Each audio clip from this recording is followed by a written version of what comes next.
very important step in the cleaning process that most people forget is actually unassembling the rifle at the end of the year and cleaning the trigger mechanism and wiping all the debris out from inside the stock, the barrel channel, so that you don't have anything touching or affecting your trigger for the next time you go out.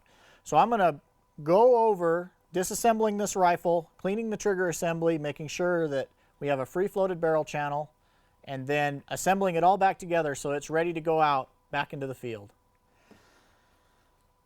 The first thing we're going to do is we are going to remove the action screws, and essentially what that does is that allows us to remove the stock from the action and barrel assembly.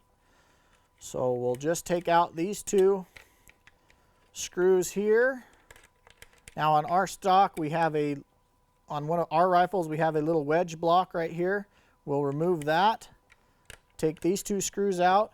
That allows the bottom metal to come loose, and it also allows the stock to come free of the barreled action and trigger mechanism. So we're just going to set this aside for now. We'll check that later. So what we've got here is a barreled action and your trigger assembly, and then you've got your recoil lug. You can see where the action sits into the bedding block. Very nice even fit, and that's exactly what you want. Now to clean this assembly, first thing you're going to need to do is, I like to insert a paper towel underneath it because we're going to be squirting a solvent down through the trigger assembly to clean out all the debris, everything that you've accumulated on your hunting trip. Although these jewel triggers and Timneys and all the high-end triggers are very good, crisp triggers, they also have some very fine tolerances in them, and we need to keep those clean or these triggers will malfunction in a hunting situation. So what we'll do is we'll take our KG3, our solvent, and what we'll do is we'll just spray down through this trigger assembly, and what we're trying to do is to get all that debris to flush out of the assembly. Now, once you've got it from this side, what we can do is we'll flip it over and we'll do it again from the other side. And remember to put your paper towel back under there so you don't get solvent everywhere. And what you'll see is you can access the top of this trigger housing pretty easily right in the top of your action. So what we'll do is we'll spray this out. Now there's other things that you can use. I like to use the butane for the Zippo lighters. The reason I like that is it's a compressed mixture, and when it dries it leaves a fine residue in there, more or less a lubricant, and I like that because then I don't have to do anything else to the trigger. Now if you're going to use a solvent like this, once you get the solvent in there, take your canned air, your dust off, or an air compressor, blow it all out, make sure that it's nice and clean and dry, and now your trigger assembly is clean.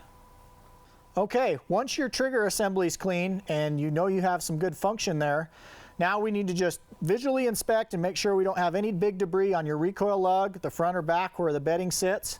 We're going to pick up the stock, make sure you don't lose your screws, and we're going to just quickly inspect the inside of it. We're going to make sure we don't have any big chunks of dirt or sticks or anything in here that's going to be touching this barrel channel, because we need a free floated barrel. This one looks pretty good. We just got off some late season elk hunts, so there's some dirt and grit in there. You could spray that out with some cleaner, but this one looks okay. So what we're going to do is we're going to reassemble this and torque everything back down so that it's ready to go in the field. So the first thing we're going to do is we're going to put our mag box back into place. Make sure that it fits right down in its little groove there. All right, now we're going to set the stock assembly on top of the barreled action. Everything's going to sit right down on there, fall right into place just like that. Now the first thing I like to do is make sure my mag box is lined up so that there's nothing touching or binding there, and then I'm just going to start to snug up these action screws to make sure that we have contact there. And what I'll do is I'll run them down to snug, and then I'm going to back them off a turn. Run it down, and then I'm going to back off a turn. Now that I've got them into place, what I'm going to do is I'll hold the front of the barrel, and I'll take the back end of the stock and I'll tap it a couple times pretty hard. What that's going to do is that's going to seat that recoil lug up against your bedding or up against your recoil or your aluminum bedding block, I'm going to snug up the wedge block. I'm going to snug down these two. Now the stock's where it's going to be. All I've got left to do is to torque these screws back down. Now this is very important because you need the same torque on both of them so you have even pressure. And I'm going to torque these using this little fat wrench, it's a pretty nice little tool, to 50 inch-pounds. There we go. It just snaps when you've got your torque. And I'll double check them a couple times.